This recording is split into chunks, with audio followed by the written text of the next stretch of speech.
Eccoci con Marco De Anna, autore del terzo gol del Portogruaro, quello che ci ha permesso di stare abbastanza tranquilli, poi siete addirittura dilagati. Oggi rispetto a domenica scorsa siete entrati in campo con un piglio diverso e avete voluto strafare?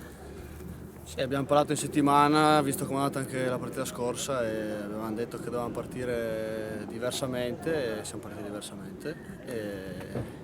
Abbiamo giocato come sappiamo e si sono visti i frutti di quello che abbiamo fatto in settimana. Via, forse un po' strapazzato il mister durante la settimana? Strapazzato no, però abbiamo parlato tutti insieme, abbiamo cercato di capire quali erano le problematiche e un po' alla volta adesso le Allora, risolviamo. andando un po' su di te, sul tuo ruolo, come ti sei visto in queste 5 giornate di campionato? Stai giocando nel tuo ruolo quando vai in campo? Sei contento delle tue prestazioni?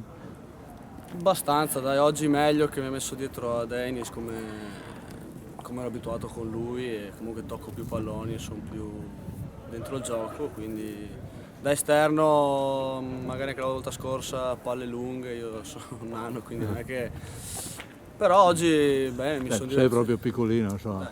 Mi sono divertito, ci siamo divertiti tutti, abbiamo giocato più che potevamo. Oggi è la quinta giornata, insomma siamo a ridosso perché mi sembra che il Portomonse abbia vinto, stava vincendo, anche oggi ha vinto, insomma sarà un bel duello, voi siete preparati e pronti a non mollare e andare avanti questo passo? Beh, ovvio, non si molla niente, non molliamo, stiamo lì e non molliamo niente, zero. Allora, per chiudere questa breve intervista, tu fisicamente sei reduce a qualche infortunio, anche tu stai bene come mi sembra aver visto un po' tutti, perché fisicamente oggi siete stati devastanti. No, mi tocco, però fino a non ho avuto nessun infortunio, niente di per ora. Poi tutto merito del prof. Mi è venuta in mente una cosa che chiedo spesso, insomma, voi siete una rosa molto ampia, non avete mai la certezza della formazione fino all'ultimo momento, mi sembra.